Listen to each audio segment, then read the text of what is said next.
जय श्री राधे। मैं गीता रानी, मेरे YouTube चैनल धार्मिक सोच में आपका स्वागत है। अगर आपने मेरे चैनल को अभी तक सब्सक्राइब नहीं किया तो आने वाली नई वीडियो की नोटिफिकेशन के लिए मेरे चैनल को सब्सक्राइब करें, बेल बटन दबाना ना भूलें और कमेंट सेक्शन में राधे राधे जी जरूर लिखें। आज हम भाद्रपद शुक्ल पक्ष की वामन नामक एकादशी के बारे में जानते हैं। इस दिन भगवान विष्णु के वामन अवतार की पूजा की जाती है, जबकि कुछ मतों के अनुसार यह पर्व भाद्रपद शुक्ल पक्ष द्वादशी को वामन द्वादशी या वामन जयंती के रूप में मनाया जाता है। इस एकादशी को कई अन्य नामों से भी जाना जाता है, जैसे पर्वतनी एकादशी, पद्मा एकादशी, जलजूलनी एकादशी एवं ढोल ग्यारस आदि। कुछ स्थानों पर यह दिन भगवान श्री कृष्ण की सूरज पूजा के रूप में मनाया जाता है।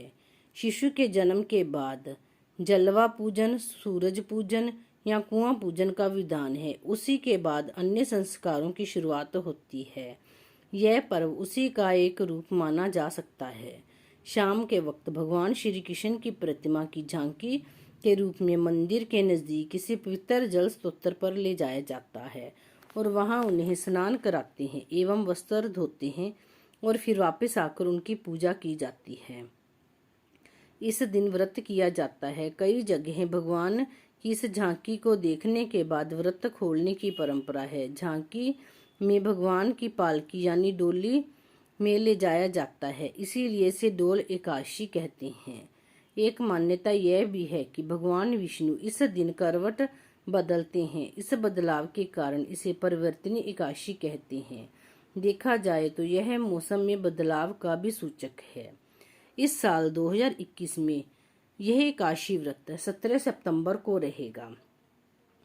एकादशी तिथि का प्रारंभ 16 सितंबर सुबह 9:37 पर होगा और समापन 17 सितंबर सुबह 8:08 पर होगा और व्रत का पारण 18 सितंबर को सुबह 6:50 से 8:23 तक करना होगा।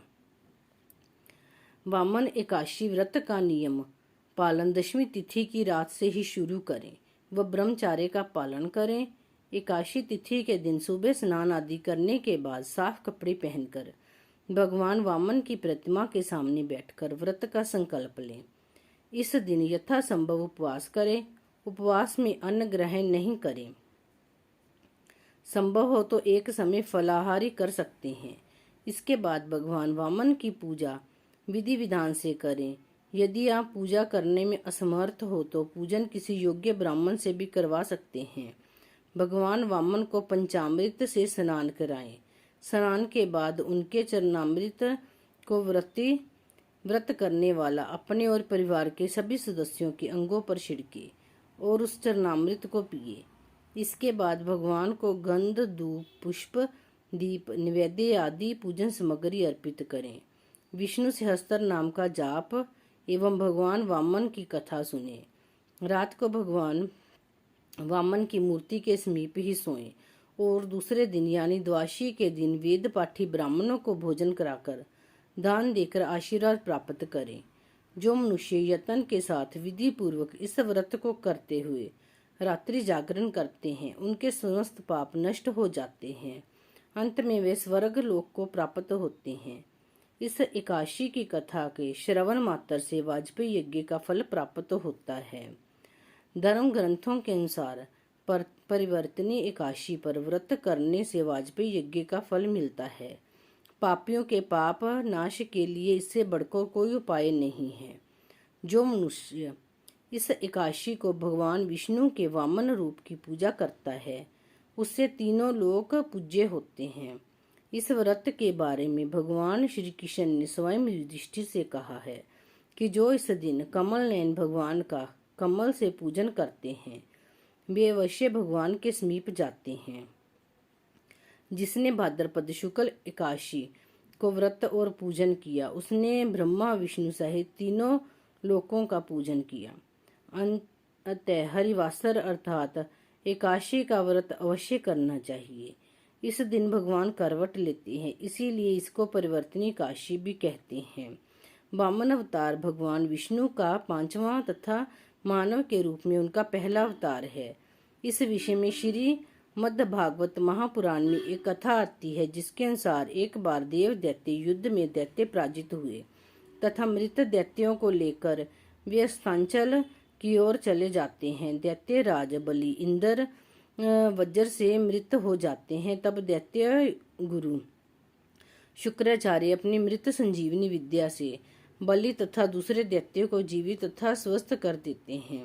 राजा बलि के लिए शुक्राचार्य एक यज्ञ का आयोजन करते हैं तथा अग्नि से दिव्य बाण तथा अभेद कवच पाते हैं और असुर सेना अमरावती पर आक्रमण कर देती है। असुर सेना को आते देख देवराज इंद्र समझ जाते हैं कि इस बार वे असुरों का सामना नहीं कर पाएंगे तथा देवता भाग जाते हैं। स्वर्ग दैत्यों की राजधानी बन जाता है। तब शुक्राचार्य राजा बलि के अमरावती पर अचल राज्य के लिए 100 अश्वमेध यज्ञ का आयोजन करवाते हैं। इंद्र को राजा बलि की इच्छा का ज्ञान होता है कि राजा बलि के 100 यज्ञ पूरे होने पर फिर उनको स्वर्ग से कोई नहीं हिला सकता। इसीलिए इंद्र भगवान विष्णु की शरण में जाते हैं तथा भगवान विष्णु इंद्र को सहायता करने में आश्वासन देते हैं तथा विष्णु भगवान वामन रूप में अदिति के गर्भ से उत्पन्न होने का वचन देते हैं। इधर कश्यप जी के कहने पर माता अदिति प्योव्रत का अनुष्ठान करती हैं, जो कि पुत्र प्राप्ति के लिए होता है तथा भाद्रपद मास की शुक्ल पक्ष की द्वादशी के दिन प्रभु माता अदिति के गर्भ से प्रकट हो अवतार लेते हैं तथा ब्रह्मचारी ब्राह्मण का रूप धारण करते हैं। महर्षि कश्यप ऋषियों के साथ उनका उपनयन संस्कार करते हैं। वामन बटुक को महर्षि पुलक जी यज्ञोपवीत, अगस्त्य जी ने मृगचरम, ऋषि जी ने पलाश दंड, सूर्य जी ने शतर, भृगु जी ने खड़ाओं, सरस्वती जी ने रुद्राक्ष माला तथा कुबेर जी ने भिक्षा पात्र दिए। तत्पश्चात भगवान वामन पिता की आज्ञा लेकर बलि के पास जाते हैं। उस समय राजा बलि नर्मदा नदी के उत्तर तट पर अंतिम यज्ञ कर रहे होते हैं। वामन अवतारी श्री विष्णु राजा बलि के पास पहुंच जाते हैं। राजा बलि वामन जी को देखकर पूछते हैं कि आप कौन हैं। तब वामन जी उत्तर देते हैं कि हम ब्राह्मण हैं। फिर बलि ने पूछा कि यहाँ आने से पहले तुम्हारा कहाँ वास रहा है। यह सुनकर वामन जी ने उत्तर दिया कि जो संपूर्ण ब्रह्म सृष्टि है वही हमारा निवास है। यह सुनकर बलि ने सोचा कि जैसे सब लोग सृष्टि में रहते हैं वैसे ही यह ब्राह्मण भी रहता है। अंतर राजा बलि ने पूछा कि तुम्हारा नाथ कौन है। तब वामन जी ने उत्तर दिया कि हम सबके नाथ हैं तथा हमारा कोई नाथ नहीं है। राजा बलि ने सोचा कि इसके माता पिता आदि रक्षक छोटेपन में ही नष्ट हो गए हैं। तब बलि ने प्रश्न किया कि तुम्हारे पिता कौन हैं। वामन जी ने उत्तर दिया कि पिता का स्मरण नहीं करते, अर्थात हमारा कोई पिता नहीं है, हम ही सबके पिता हैं। बलि ने सोचा कि यह कहता है कि छोटेपन से पिता ना होने के कारण पिता का स्मरण नहीं है। राजा बलि ने कहा कि तुम क्या चाहते हो। वामन जी ने उत्तर दिया, भिक्षा में 3 पग पृथ्वी। तब बलि ने कहा कि हे ब्राह्मण, ये तो थोड़ी है। वामन जी ने उत्तर दिया कि इतने से हम तीनों लोकों की भावना करते हैं, अर्थात हम 3 पग में ही त्रिलोकी नाप लेंगे। राजा बलि ने समझ लिया कि यह ब्राह्मण कहता है कि 3 पग भूमि ही हमको तीनों लोक हैं। यह बड़ा संतोषी ब्राह्मण है। राजा बलि दैत्य गुरु शुक्राचार्य के मना करने पर भी अपने वचन पर अड़िग रहते हुए प्रभु को 3 पग भूमि लेने को कहते हैं। वामन जी 1 पग में सभी लोग तथा दूसरे पग में पूरी पृथ्वी नाप लेते हैं। अब तीसरा पग रखने का कोई स्थान नहीं रह जाता।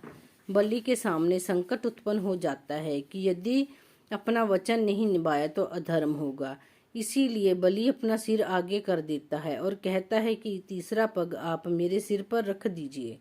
भगवान ठीक वैसा ही करते हैं तथा बलि को सूतल लोक में रहने का आदेश करते हैं। राजा बलि सहर्ष भगवान की आज्ञा को शिरोधार्य करता है। राजा बलि द्वारा वचन पालन से प्रसन्न होकर प्रभु को वर मांगने को कहते हैं।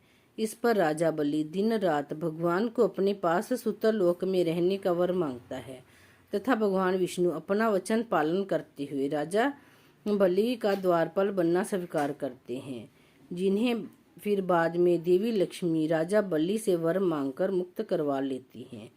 बोलो श्री विष्णु भगवान की जय। एकादशी महारानी की जय।